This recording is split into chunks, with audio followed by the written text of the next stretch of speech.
Kilala niyo ba to? I-chismis natin si Propetang Habakuk. Nagkaroon ako ng interes sa propeta na ito sapagkat hindi siya gaanong kilala sa Bible. At feeling ko, nakaka-relate ako sa kanya. Si Propetang Habakuk pala ay isang propeta na mahilig magtanong. Mahilig siya makipag-confront sa Diyos. Kaya siguro na napukaw ang aking interes sa kanya. At sinabi niya nga doon sa kanyang aklat na Habakuk 2, talata 2 na isulat mo ang pangitain at ilagay mo sa mga tapyas upang siyang bumabasa ay makatakbo. Write the vision and make it plain on tablets that he may run who reads it. Ang tablet dito ay hindi gadgets, kundi ito ay tapyas ng bato. Tablets ang ginamit ng Diyos nang isulat niya ang 10 utos na pinadala niya kay Moises, 'di ba? 'Yon. So sino ba si Habakuk? Si Habakuk ang propeta ng Juda. Noong panahon na lulusubin ng Babylonia ang Juda, ika-7 siglo bago kay Kristo. Si Propeta Habakuk ay kakaiba sa maraming propeta. Hindi siya unang nagsalita sa bayan, kundi una siyang nagsalita sa Diyos. Hindi siya natakot magtanong, maglabas ng hinaing at ipahayag ang kanyang pagkalito sa harap ng kasamaan at kawalan ng katarungan. Sabi niya nga sa Habakuk 1, talata 2, hanggang kailan o Panginoon, ako'y hihingi ng tulong at hindi ka makikinig. Imagine, ang lakas ng kanyang loob na magtanong sa Diyos, di ba? Kung sa panahon natin to ngayon, maraming magtataas ng kilay. At sabi na, bakit mo ko questionin ng Diyos? O iba sasabihin na, blasphemy ang ginagawa mo, di ba? But actually, hindi naman tayo nililimitahan ng Diyos na questionin ang mga nangyayari sa buhay natin, ang mga nangyayari sa paligid. Ang Diyos ay sobrang bukas palad at tumanggap ng mga katanungan, di ba?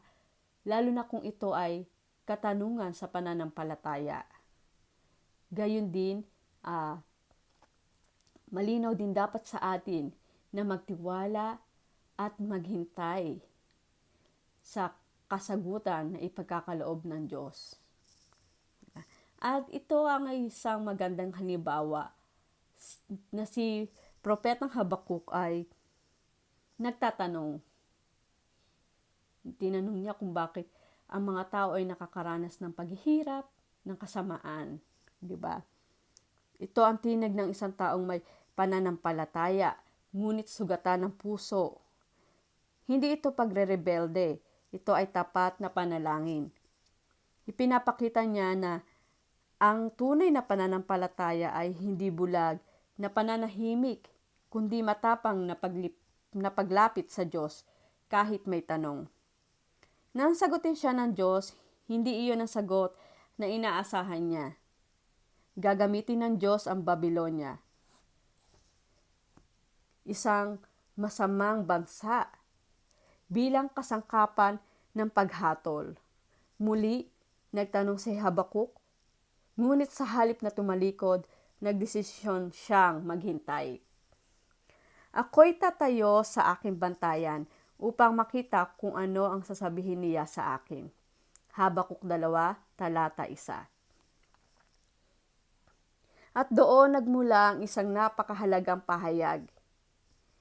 Ang ganap ay mabubuhay sa pamamagitan ng kanyang pananampalataya. Habakuk 2, talata 4.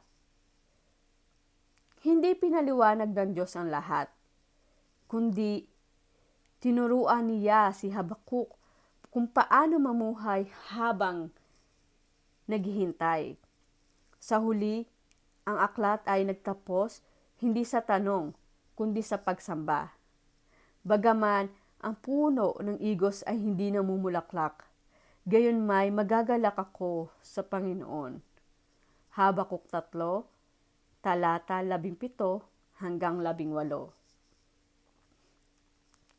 Kung ito ay ilalapat natin sa kasalukuyang panahon, maraming Habakuk moments na makikita natin. Bakit tila nananalo ang tiwali? Bakit nauhuli ang hustisya? Bakit ang mabuti ang nahihirapan? Bakit tahimik ang Diyos kapag kailangan natin siya? Tulad ni Habakuk, pinapayagan tayong magtanong.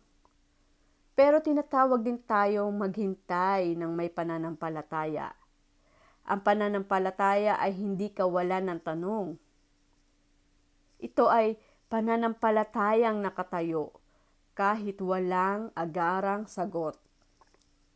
Sa gitna ng inflation, digmaan, kawalan ng trabaho, sakit, personal na pagsubok, ang mensahe ni Habakuk ay malinaw. Hindi lahat mauunawaan, pero ang Diyos ay mananatiling tapat. Si Habakuk ay propetang nagturo sa atin na maaring magtanong ang may pananampalataya. Maaring umiyak ang nagtitiwala sa Diyos. Ngunit sa huli, pipiliing magalak kahit walang katiyakan. Ang tanong ngayon ay hindi kung may pagsubok, kundi kung paano tayo tatayo habang naghihintay. Mamumuhay ba tayo sa takot o sa pananampalataya?